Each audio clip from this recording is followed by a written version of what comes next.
guys? New episode of 10 Minute Tanya. It's been 2 weeks. Hope you got a nice break because time to rock and roll.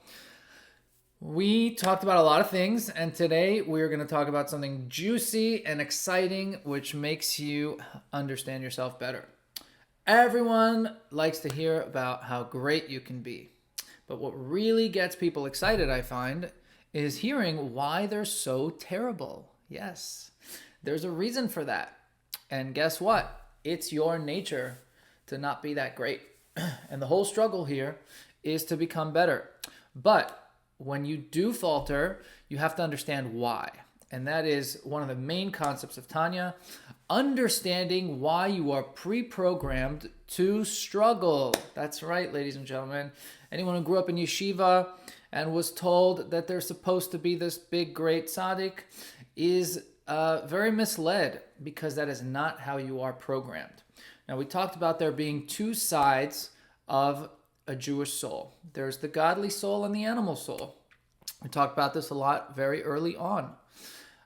So we talked about the godly soul and what it wants and its garments, thought, speech, and action of anything that God wants, anything that the Torah commands of us. We did not get so much into the animal soul, and that's what we're going to do today, because I think that'll help you feel and understand why you struggle and what you can do about it. Okay, everyone likes to feel good about being mediocre, and that is what this video is about. Okay, now, since the godly soul... Oh, you know what? Before I go there, please hit the like button. There's average of 38 people that watch this video. Only 10 people like it. It's really good for my ego when you press the like button. So please do me a favor and press the like button. And please share it with someone. I know that the world can use some Torah in it. Okay. We talked about the thought, speech, and action of the godly soul. And that the godly soul wants to do what God wants. Meaning anything that is derived by what the Torah and mitzvahs want from us, that leads to a thought, a spoken word, or an action, is considered a garment of the godly soul. It's how you dress your soul in godly garments. And we know that the garments of the soul can actually be higher than the soul themselves, because your soul is clothing itself in God's will and wisdom, which is higher than your soul.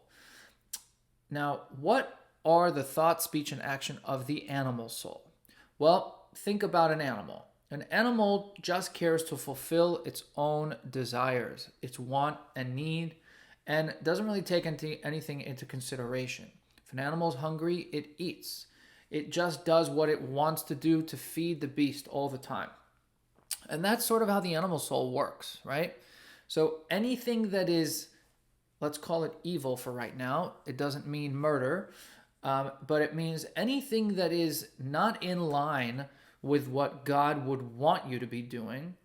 That is a thought, a spoken word, or an action of the animal soul, which means that your animal soul is seeking to satiate a craving. Now, it could be things that directly negate the Torah. For example, eating something non-kosher, or breaking Shabbos. Or it could simply be something that has no purpose, meaning it's not a positive, it's not a negative, but it doesn't serve the creator of this world.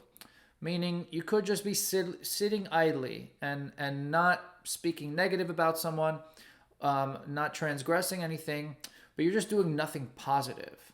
So let's say you're allowed to eat something kosher, right? It's kosher. You can eat it, right? But you're not doing it so that you have energy and you're satiated and can use those calories to go and do mitzvahs with, or to go and learn Torah with.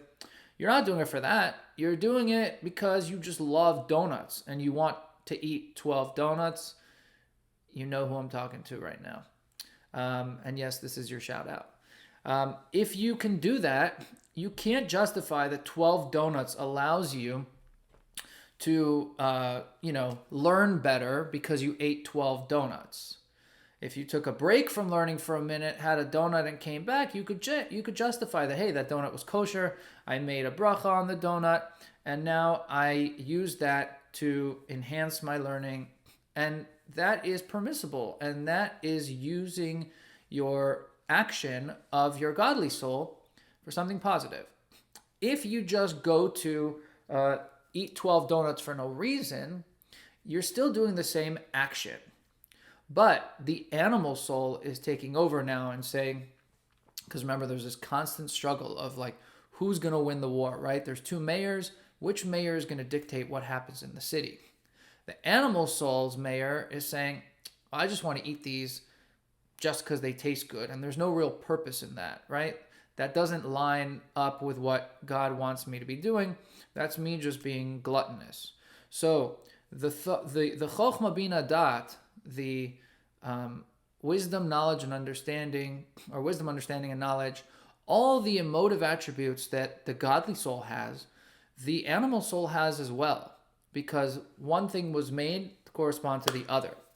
And it's just about, practically speaking, what you use those emotions and thoughts as far as how they translate into thought, speech, and action, what you use your intellect and emotions to create. And basically, at all times, you can flip-flop, like literally from 1 second to the other. The godly soul can take over, and then the animal soul can take over. So the same emotion that drives you to do something positive that is in line with what God wants can now be used to do something the opposite. Like, for example, let's say you're very passionate. You're a very passionate person.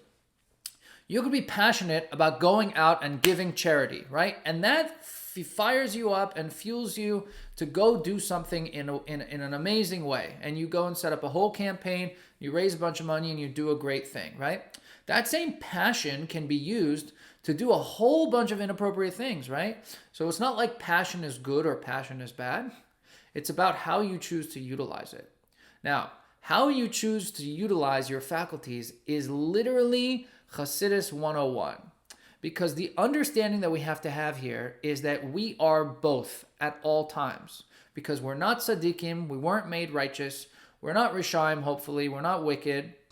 We have the power to choose at all times. And the power to choose is what differentiates Jews from everyone else. The Jewish soul has two sides, and we can determine which side we listen to at all times. So we hear the animal soul calling, we hear the godly soul calling. We know we have these 10 faculties that can be sort of leased out to one of the souls one way or another. And Tanya technically says that there's 10 faculties of the godly soul and 10 faculties of the animal soul.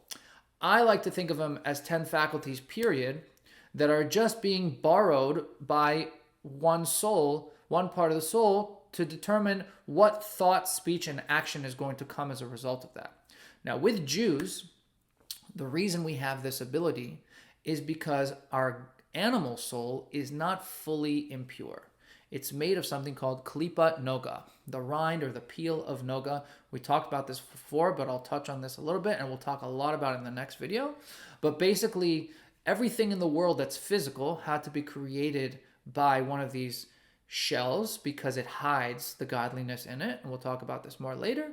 And there's 3 of them that have no positivity within them, and one which is called Noga, which has the power to refine and extract the positivity out of it. And that is what our animal souls are made out of, which means practically that though our animal souls just want to satiate their cravings, our animal souls have the ability to use that animal fire and those emotions and intellect of the animal soul for good, and to change what is could be permissible or not into something that's used for godliness. All right, we'll talk more. Like and subscribe if you're still watching this far into the video. Thank you. Peace.